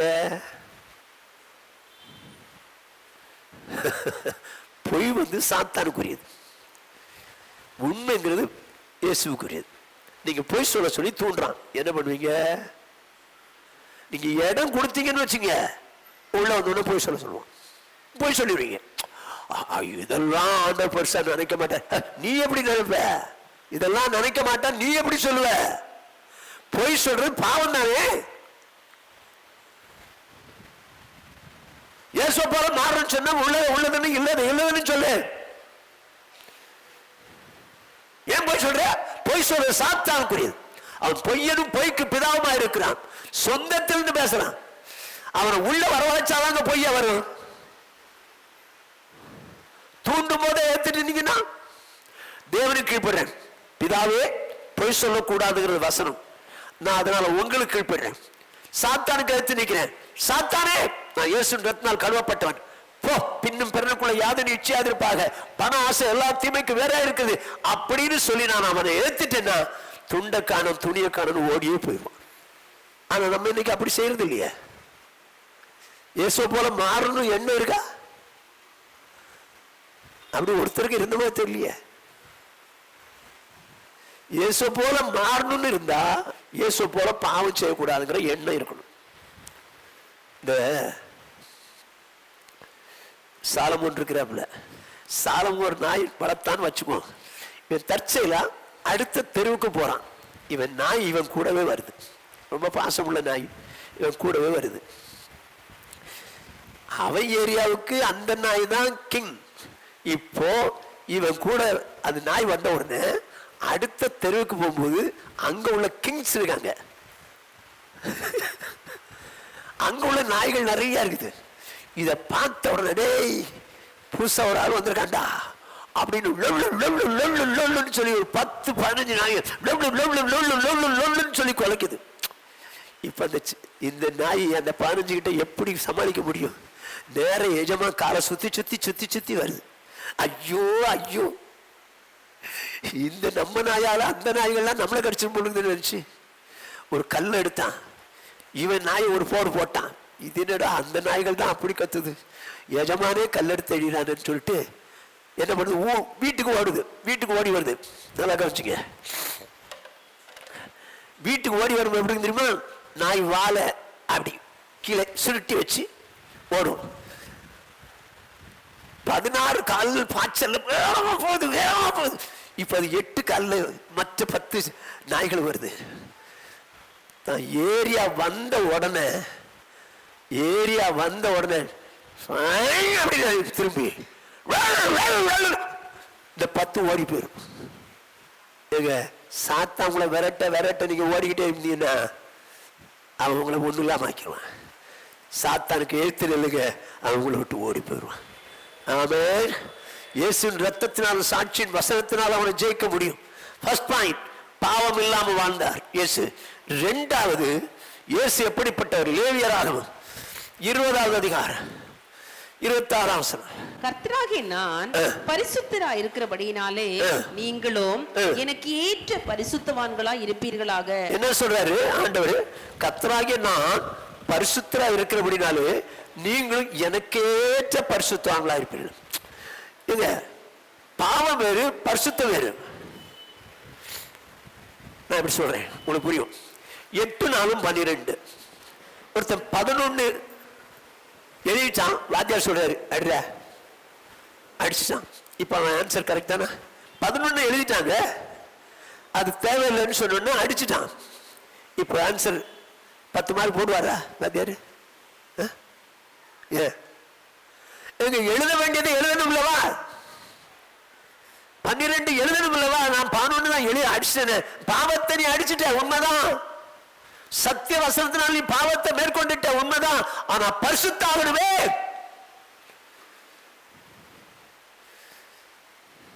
இயேசு போல ஆண்டவர் சொல்ற, நான் பரிசுத்தர் ஆகியால் நீங்களும் எனக்கேற்ற பரிசுத்தவான்களா இருங்கள். அவருக்கேற்ற மாதிரி பரிசுத்தமா இருக்கணும். எப்படிங்க பரிசுத்தம் ஆகிறது? இயேசுவே சொல்றாரு. யோவான் எழுதின சுவிசேஷம் 17வது அதிகாரம் 17வது வசனம். உம்முடைய சத்தியத்தினாலே அவர்களை பரிசுத்தமாக்கும், உம்முடைய வசனமே சத்தியம். என்ன சொல்றாரு? உம்முடைய சத்தியத்தினாலே அவர்களை பரிசுத்தமாக்கும். உம்முடைய வசனம் தான் சத்தியம். அப்படியானால் இந்த வசனம் என்ன சொல்லுதோ அப்படியே வாழ வாழ வாழ உங்க வாழ்க்கை பரிசுத்தம் ஆயிரும். பாவத்துல மேற்கொள்றது வேற, பரிசுத்தமா வாழ்றதுக்கு வசனம் சொல்லுது இல்ல? அந்த வசனத்தின்படியே வாழ்ந்தீங்கன்னா நீங்க பரிசுத்தமாயிடலாம். ஆண்டவர் என்ன விரும்புறாரு தெரியுமா? ஏசாயா தீர்க்கதரிசன புஸ்தகம் 66வது அதிகாரம் 2வது வசனம். என்னுடைய கரம் இவைகளை எல்லாம் சிருஷ்டித்ததினால் இவைகள் எல்லாம் உண்டாயின என்று கர்த்தர் சொல்கிறார். ஆனாலும் சிறுமைப்பட்டு ஆவியில் நொறுங்குண்டு என் வசனத்துக்கு நடுங்குறவனையே நோக்கி பார்ப்பேன். என்ன சொல்றாரு? என் வசனத்துக்கு நடுங்குறவனையே நோக்கி பார்ப்பேன். இயேசு என்ன சொல்றாரோ அந்த வசனத்துக்கு அப்படியே நடுங்குங்க. நடுங்கிறதுனா அர்த்தம் என்னங்க?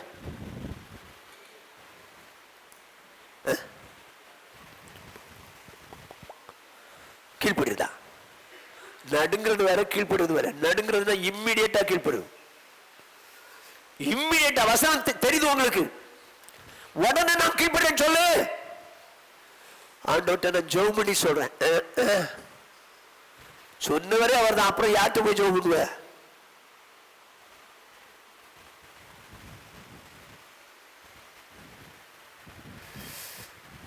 வசனத்துக்கு நடுங்கணும்ன்றாரு. இம்மிடியேட் உங்களுக்கு தெரியுதுல, தெரிஞ்ச உடனே கையை வைங்க, நான் வாழ்ற ஆண்டவன் ஒப்பு கொடுத்துருங்க, வாழ்ற கிருபை தந்துடுவார். இங்க வசனம் கேட்கறீங்க இல்லவா, வாழ்ற ஆண்டவரை சொல்லுங்க, உங்களை வாழ்றதுக்கு கர்த்தர் கிருபை தருவார். ஆனா நீங்க வசனம் படிச்சாலும் வாழ மாட்டேங்கிறீங்களே. ஆனா இயேசுவை போல மாறணும். இயேசுவே உம்மை போலாக, சும்மா பாட்டுலாம் பொய் பாட்டு.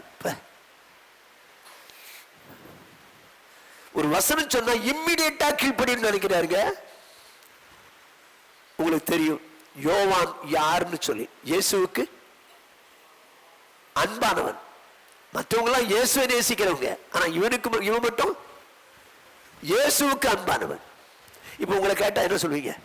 இயேசுவை நேசிக்கிறீங்களா, இயேசு மேல அன்பா இருக்கீங்களா கேட்டா என்ன சொல்லுவீங்க?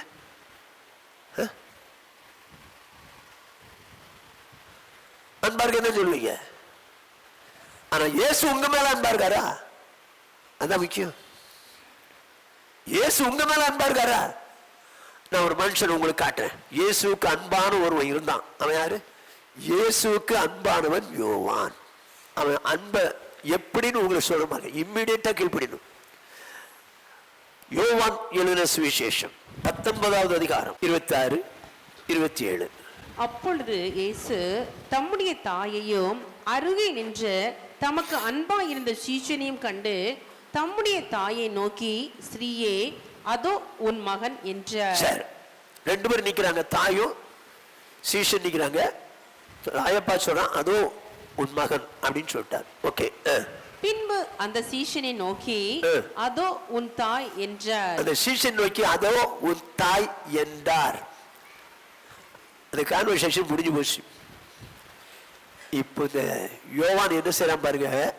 அந்நேரம் முதல் என்ன வார்த்தை பாருங்க.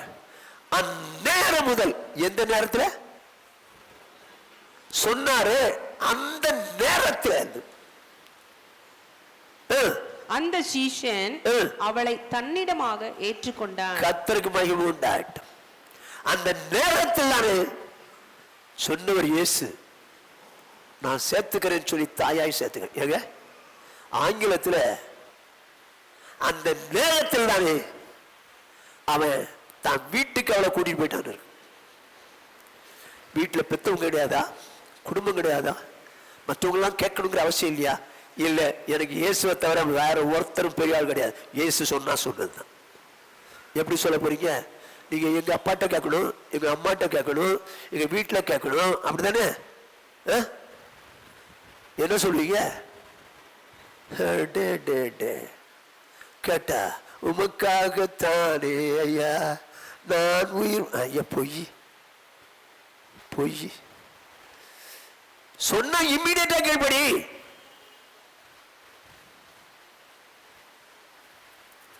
உடனே கீழ்படினாங்க. இயேசுவே சொல்றாரு, எல்லாருக்கும் தெரிஞ்ச வசனம், யோவான் 14:23. இயேசு அவனுக்கு பிரதித்திரமாக, ஒருவன் என்னில் அன்பா இருந்தால்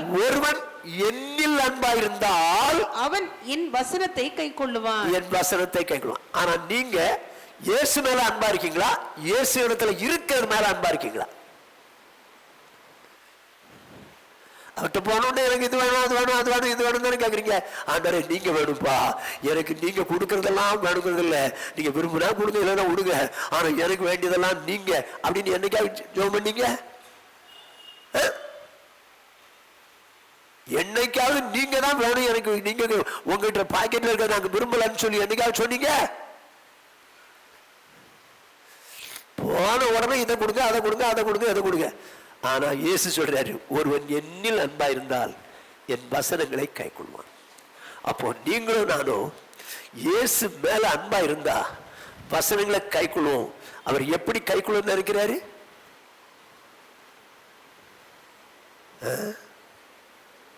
இம்மிடியேட்டா கீழ்ப்படியணும். ஒரு பையனுக்கு பொண்ணு பேசுறாங்க, வச்சுக்கோ, ஒரு விசுவாசி, அவனுக்கும் பொண்ணு பேசுறாங்க. நீங்க தேவ சமூகத்துல ஜெபம் பண்ணுவீங்களா, எங்க அம்மாட்ட கேட்டுங்க, எங்க அப்பாட்ட கேட்கறேன்னு சொல்ல போறீங்களா? அம்மாட்ட கேளுங்க, அப்பாட்ட கேளுங்க. ஆனா தேவனிடத்துல ஆலோசனை கேட்கணும். தேவனிடத்துல ஆலோசனை கேட்கணும். எங்க அம்மா சொல்றபடிதான் நான் செய்வேன், எங்க அப்பா சொல்றபடிதான் செய்வேன்னா உங்களுக்கு கல்யாணமே நடக்காது. எனக்கு பொண்ணு பார்த்தாங்க, எங்க அப்பா அம்மாலாம், எங்க அப்பா இல்லப்போ எங்க அம்மா இருந்தாங்க, பொண்ணு பார்த்தாங்க, ரட்சிக்கப்படாத பொண்ணா பார்த்தாங்க. எங்க அம்மாவுக்கு தான் கீழ்ப்படியும்னு நான் நினைச்சேன்னா ரட்சிக்கப்படாத பொண்ணை தான் கட்டிருக்கணும். இப்படி அருமையான ஒரு மனைவியை கர்த்தர் கொடுத்திருக்கவே மாட்டார். ஆனா அவங்க வேண்டான்னாங்க, அவங்க வேண்டாம் அப்படின்னாங்க, இந்த பொண்ணை கட்டாத, கட்டிட்டு ரோட்ல போனா அசிங்கமா இருக்குண்டா, அவ வளர்ச்சியா இருப்பா, நீ குட்டையா இருப்ப. நான் சொன்னேன், கட்டிட்டு வாழ போறதுன்னா முடிஞ்சா நிச்சயத்துக்கு வாங்க, இல்லைன்னா நானே நிச்சயம் பண்ணிக்கிறேன்ட்டேன். உடனே அவங்க வேலை எடுத்துட்டு வந்துட்டாங்க. நிச்சயம் திருச்சியில் நடந்தது. நிச்சயத்துக்கு 2 நாளைக்கு முன்னாலதான் என் மனைவியை நான் பார்த்தேன், அதுக்கு மேல பார்த்ததில்லை. சரி, எப்படி எதுக்கு சொல்ல வரேன்னா, யாருடைய ஆலோசனைக்கு போகாதீங்க. தேவ ஆலோசனை வசனமா, இம்மிடியேட்டா கீழ்படுன்னு சொல்லு. அவங்ககிட்ட காட்டு செய்யறேன், இவங்ககிட்ட காட்டு செய்யறேன். அவங்க வசனத்துக்கு அப்படி வாழ்றவங்களா இருந்தால் கரெக்ட் பா, நீ செய்ப்பா அப்படின்னு சொல்லுவாங்க. அப்படி இல்லைன்னா அது தேவையில்லப்பா, இது தேவையில்லப்பான்னு சொல்லிட்டே இருப்பாங்க. என்ன சொல்ல போறீங்க? சோ ஃபர்ஸ்ட் பாயிண்ட், இயேசுவை போல மாறணும்னா பாவம் இல்லாம வாழணும்.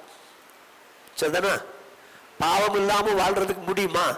என்ன செய்யணும் பாவம் இல்லாம வாழ? அது முதல் பாகம், அது முடிஞ்சு போச்சு. இனிமே அடுத்த வாழ்த்துவாங்க. அதாவது சாத்தானுக்கு இடம் கொடுக்காதீங்க. பாவத்தை தூண்டும் போது தேவனுக்கு கீழ்ப்படிந்து சாத்தானுக்கு எழுத்துனீங்க. எதை வச்சு? வசனத்தை வச்சு எழுத்துனீங்கன்னா பாவம் செய்ய முடியாது. First point. ரெண்டாவது, நான் பரிசுத்தர் ஆகியால் அப்ப இயேசு போல பரிசுத்த அடையணும். ரைட்? சரி, இப்ப 3வது பாயிண்ட், 1 யோவான் 1:3 நீங்களும் எங்களுடைய ஐக்கியம் உள்ளவர்கள் ஆகும்படி நாங்கள் கண்டும் கேட்டும் இருக்கிறதை உங்களுக்கும் அறிவிக்கிறோம். எங்களுடைய ஐக்கியம் பிதாவோடும் அவருடைய குமாரனாகிய இயேசு கிறிஸ்துவோடும் இருக்கிறது. சொன்னது யாருங்க? யோவான். நல்ல கவனமா கேட்டுங்க. எங்களுடைய ஐக்கியம் பிதாவோடும் குமாரனோடும் கூட இருக்கு. பிதாவோடும் குமாரனோடும் கூட ஐக்கியம் வர முடியுமா? நான் புரியுற மாதிரி சொல்றேன். எங்களுடைய ஐக்கியம் பிதாவோடும் குமாரனோடும் கூட. இப்ப ஒரு பிதான்னு வச்சுங்க, இவர் குமாரன் வச்சுங்க. இவர் பிதா, இவர் குமாரன். இப்போ அவன் என்ன சொல்றான் யோவான்? எங்களுடைய ஐக்கியம் பிதாவோடும் குமாரனோடும் கூட ஐக்கியம்.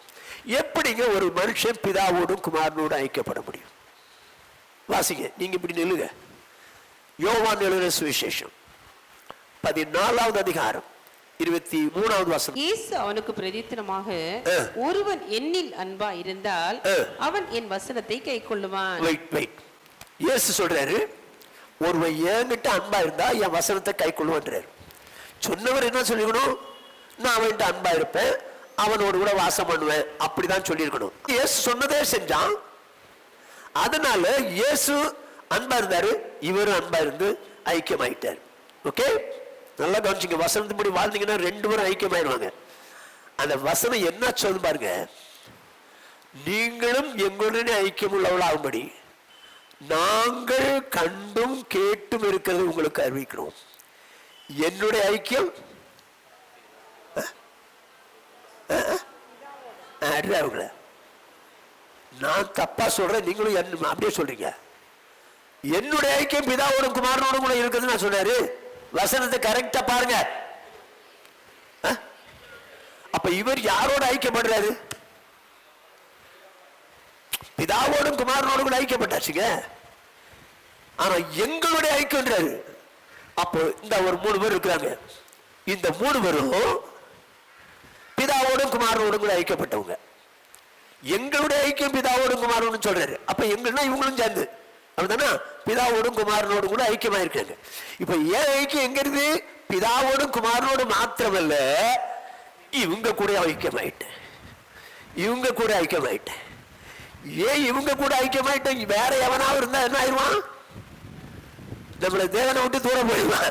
இவங்களோட ஐக்கியமா இருந்தா, சின்ன உதாரணம் சொல்றேன், கடன் வாங்க போறேன். இப்ப ஜோயல் என்ன சொல்லுவ? அப்படியா அப்படியா உங்களப்பா உங்களால உங்களோட சேர முடியாது. நீங்களும் அப்படி சொல்லுங்க. கடன் படக்கூடாதா? இவங்க நம்மளை விடவே மாட்டேங்கிறாங்க ஐயா. இப்ப இப்படி சொல்ல சொல்ல சொல்ல சொல்ல என்னுடைய ஆவிக்குரிய வாழ்க்கையில கீழே போகும்போது இவங்க தூக்கி விட்டுறாங்களா? என் ஐக்கியம் இவங்களோடு கூட இருந்தாதான் இவங்க ஆண்டவரோடு கூட இருந்து சொல்லி வாழ்ற வாழ்க்கைய எனக்கு சொல்லி தருவாங்க. ஆமென். இப்ப உங்க ஐக்கியம் யாரோட இருக்குது?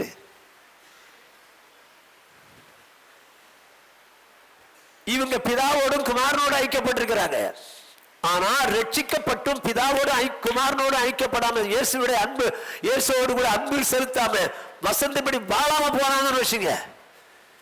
ஆனா ரட்சிக்கப்பட்டிருக்கணும். நீங்க அவங்களோட சேர்ந்து என்ன ஆவீங்க? அவங்களோட ஐக்கியப்பட்டா என்னங்க ஆவீங்க? அது ஒண்ணும் தப்பு இல்லைங்க, இது ஒண்ணும் பரவாயில்லைங்கன்னு சொல்லி உங்களை தேவனை விட்டு கீழே இறங்க பண்ணிடலாம். ஜாக்கிரதை. உங்க ஐக்கியம் இயேசுவோடும் பிதாவோடு இருக்கணும்னா இயேசு என்ன வசனம் சொன்னாரோ அப்படியே வாழு. அதே போல இயேசு எப்படி வாழ்றாரோ அப்படியே இயேசு என்ன சொன்னாரோ அப்படியே வாழ்றவங்களோட கூட ஐக்கியம் வச்சுக்கோ. எல்லாரோட ஐக்கியம் வைக்காத. எல்லாரோட ஐக்கியம் வச்சா நீ அவன் மாதிரி ஆயிடுவேன். ஞானிகளோடு சஞ்சரிக்கிறவன் ஞானமடைவான், மூடனுக்கு தோழனோ நாசமா போயிடுவான். யாரோட ஃபெலோஷிப் வச்சிருக்கிற? யாரோட? ஆவிக்கிற வாழ்க்கையில ஒன்ன மாதிரி இருக்கிறவங்களோட, உன்னோட மேல இருக்கிறவங்களோட, இல்ல கீழே இருக்கிறவங்களோட? யார் உன்னுடைய நண்பன்? யார் உன் செய்தி? சொல்லு.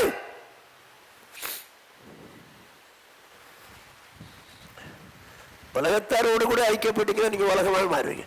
இல்ல, ஒண்ணு நான் இயேசுவை போல பாவம் இல்லாம வாழணும், வசனத்தை வச்சு சாத்தானை எதிர்க்கணும். 2 பரிசுத்தமா வாழணும், வசனம் என்ன சொல்லுதோ அப்படி வாழணும். 3 நான் இயேசுவோடு அன்பா இருந்து அவர் சொன்னபடி எல்லாம் வாழ்ந்தா பிதாவும் இயேசுவும் என் கூட ஐக்கியமாயிருவாங்க. 4 நான் பிதாவோடும் இயேசுவோடு ஐக்கியப்பட்டவுடனே ஐக்கியப்படுறேன். இந்த மாதிரி வாழ்ந்தா நானும் நீங்களும் இயேசுவை போலவே மாறிடுவோம். ஆமென். இயேசுவை போல ஒரு மாறின ஒரு மனுஷன் உங்களுக்கு சொல்றேன் பாருங்க. இயேசுவை போல மாறின ஒரு மனுஷன் வெளிப்படுத்தின விசேஷம். தேங்க்யூ. வெளிப்படுத்தின விசேஷம் 22வது அதிகாரம் 20வது வசனம். இவைகளை சாட்சியாக அறிவிக்கிறவர் மெய்யாகவே நான் சீக்கிரமாய் வருகிறேன் என்கிறார். ஆமென். கர்த்தராகிய இயேசுவே வாரும். இல்லைங்க, இப்போ யோவான் சுவிசேஷம் எழுதும்போது யோவான் எழுதின சுவிசேஷம் இருக்கும். நிருபம் எழுதும்போது யோவான் எழுதின 1ஆம் நிருபம், 2ஆம் நிருபம், 3ஆம் நிருபம் இருக்கும். இது யோவான் எழுதின வெளிப்படுத்தின விசேஷம் அல்ல. அல்ல அல்ல அல்ல நல்லா புரிஞ்சுங்க. இது யோவான் எழுதின விசேஷம் அல்ல. தேவனுடைய விசேஷத்தை யோவானுக்கு வெளிப்படுத்தினார். நல்லா கவனிங்க. யோவான் எழுதினது அல்ல. யோவானுக்கு இயேசு கிறிஸ்து வெளிப்படுத்துறது அவன்கிட்ட சொன்னாரு. அதான் மற்றவங்களுக்கு சொல்றான். சரியா? இப்ப சொல்லி முடிச்சிட்டு 20ஆம் வசனம் வரைக்கும் சொல்லி முடிச்சிட்டு இயேசு என்ன சொல்றாரு? இவைகளை சாட்சியாக அறிவிக்கிறார். மெய்யாகவே நான் சீக்கிரமாய் வருகிறேன். அப்படின்னு சொன்னாரு. அதுக்கு அவன் என்ன சொல்றான்? ஆமென். இப்ப இயேசு இன்னைக்கு வர்றேன்னு சொன்னா நீங்க என்ன சொல்லுவீங்க? கொஞ்சம் பொறுத்திருந்து வாங்க, நான் கொஞ்சம் சரி பண்ணிட்டு வரேன். இம்மிடியட்டா சொல்றாங்க, இம்மிடியட்டா சொல்றான். மெய்யாவே குமாரன் இயேசு சீக்கிரம் வருகிறேன்னு சொன்ன ஆமென். கர்த்தராகிய இயேசுவே வார். அப்படின்னா இவன் எப்படிப்பட்ட ஒரு வாழ்க்கை வாழ்ந்திருக்கிறாங்க? எப்படிப்பட்ட ஒரு வாழ்க்கை வாழ்ந்திருக்கிறான்? வாசிங்க வெளிப்படுத்தின விசேஷத்தின் தலைப்பு. திவ்ய வாசகனாகிய யோவானுக்கு வெளிப்படுத்தின விசேஷம். என்ன சொல்லு? திவ்ய வாசகனாகிய யோவானுக்கு வெளிப்படுத்தின விசேஷம் இருக்கு. மற்ற தலைப்புல அப்படி இருக்காது.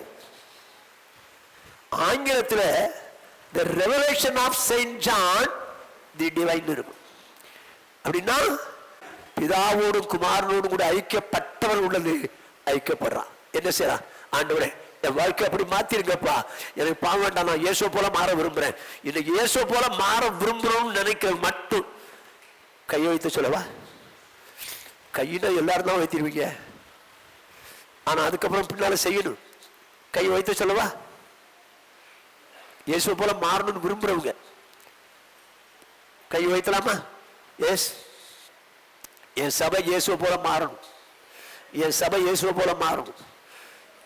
நீங்க மாறணுங்கிறது எனக்கு விருப்பம் இல்லை, சபை முழுசு இயேசு போல மாறணும். இப்போ எல்லாரும் முழங்கால் படிடுங்க. ஜீசஸ் இயேசு போல மாறணும்னு ஒரு வார்த்தைனால கூடாதுங்க. பாவத்துக்கு நான் செத்துறேன் ஆண்டவரே, தேவனுக்கு கீழ்ப்படிறேன், பாவத்துக்கு செத்துறேன், ஆண்டவருடைய வார்த்தையின்படியே நான் வசந்தபடியே வாழேன்னு ஒப்பு கொடுக்கிறேன். இயேசு மேல அன்பா இருந்து இயேசு சொன்ன வசந்தபடியே வாழ்ந்து பிதாவையும் குமாரனையும் உடையவனா இருந்து தேவனே அவர்களோடு கூட ஐக்கியப்பட்டு வாழ விரும்புறேன். அதோடு மாத்திரமல்ல, பிதாவோடும் குமாரனோடு கூட ஐக்கியப்பட்ட சகோதர சபையோடு கூட நான் ஐக்கியப்பட விரும்புறேன். என்னை மனப்பூர்வமா ஒப்பு கொடுக்கிற ஆண்டவரே, கை வைத்துங்க, வாய் தரன்னு சொல்லுங்க பார்ப்போம். என்ன வாய் தரன்னு சொல்லுங்க பார்ப்போம். ஆண்டவரே இயேசு போல என்னை மாத்திருங்க, இயேசு போல மாத்திருங்க, இயேசு போல மாத்திருங்க. ஆண்டவரே எனக்கு இந்த அனுபவம் வேணும்பா, எனக்கு பாவம் வேண்டாம், பாவத்துக்கு செத்துற ஆண்டவரே. இயேசுவின் ரத்தத்தினால் சாட்சியின் வசனத்தினால் ஜெயிச்சிடணும். ரெண்டாவது, இயேசு என்ன வசனம் சொன்னாலும் கடினமான உபதேசம் சொல்லாத. உங்களை நேசிக்கிறேன், உங்களை நேசிக்கிறேன். யோவான் சொன்ன உடனே அவங்க அம்மா கூட்டு போயிட்டாங்க. இயேசுடைய தாய கடினமான உபதேசமா தெரியல, என்ன சொன்னாலும் கீழ்படுற ஆண்டவரே, சத்தியம் தான் என்னை பரிசுத்தாக்கும், ஆகவே உங்களுடைய வசனத்தின்படியே வாழ என்னை மனப்பூர்வமா ஒப்பு கொடுக்கிறேன். ஆண்டவரே, யோவான் திவ்ய சுவாமியுள்ளவனாய் மாறிட்டான். சொல்றான், எங்களுடைய ஐக்கியம் பிதாவோடும் குமாரனோடும் கூட. பிதாவும் குமாரனும் எப்போ ஒரு மனுஷனோடு கூட ஐக்கியமாவாங்க? யார் ஒருவர் இயேசு சொன்ன வசனத்துக்கு நடுங்கி அப்படியே வாழ்றானோ, பிதாவும் கூட வந்து நம்ம கூட என்ன ஆயிடுறாராம்? ஐக்கியமாயிடுறாராம். ஆண்டவரே, நீங்களும் பிதாவே, நீங்களும் உடைய குமாரனும் என் கூட வந்து வாசம் பண்ணும்படிக்கு, என் கூட வந்து வாசம் பண்ணும்படிக்கு நீங்க விரும்புகிற வசனத்தின்படியே நான் அப்படியே வாழ ஒப்பு கொடுக்கிறேன். அதோடு மாத்திரமல்ல, அதோடு மாத்திரமல்ல, என்னுடைய ஐக்கியம் பிதாவோடும் குமாரனோடு கூட ஐக்கியம் கொண்டவர்களோடு கூட ஐக்கியப்பட விரும்புகிறேன். எல்லாரோடு கூட ஐக்கியப்பட விரும்பல. நான் எல்லாரோட ஐக்கியப்பட்டா என் வாழ்க்கை தப்பு தப்பா போயிடும். ஆண்டவரே, இன்னைக்கு தீர்மானம் எடுக்கிறேன், எனக்கு ஆண்டவரே கிருபை தாங்க. இயேசுவே உம்மை போல் ஆக்கும், இயேசுவே உம்மை போல் ஆக்கும். வாயத்தரன்னு சொல்லுங்க பாப்போம். இயேசுவே உம்மை போல என்னை ஆக்கும், இயேசுவே என்னை உம்மை போல ஆக்கும், இயேசுவே என்னை உம்மை போல ஆக்கும், இயேசுவே என்னை உம்மை போல ஆக்கும், இயேசுவே என்னை உம்மை போல ஆக்கும். எங்களை நேசிக்கிற எங்கள் மகா பரிசுத்தமுள்ள எங்கள் பரலோக பிதாவே, உம்முடைய பரிசுத்தமுள்ள நாமத்தை வாழ்த்தி ஸ்தோத்திரிக்கிறோம். கிருபை இரக்கமுள்ள தேவனே ஸ்தோத்திரிக்கிறோம். இயேசு சீக்கிரம் வருகிறார் என்று சொல்லி அவர் சொல்லிய எல்லா அடையாளங்களும் நடந்து கொண்டிருக்கிற இந்த வேளையிலே இயேசு சீக்கிரம் வருகிறார் என்பதை நாங்கள் அறிந்திருக்கிறோம்.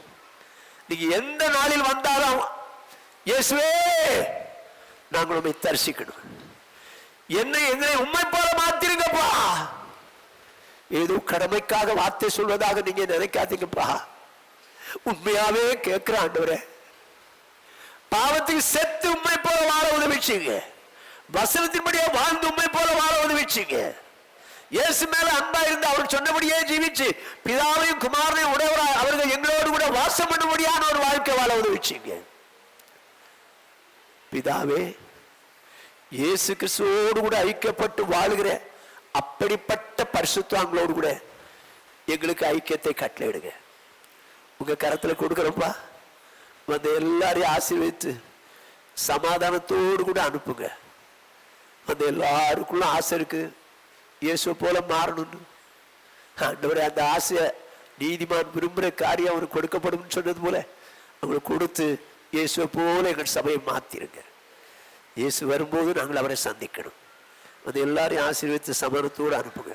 இயேசு கிறிஸ்து இன்ப நாமத்தில் பிதாவே, ஆமென். என் ஆத்துமாவே கர்த்தரை ஸ்தோத்திரி.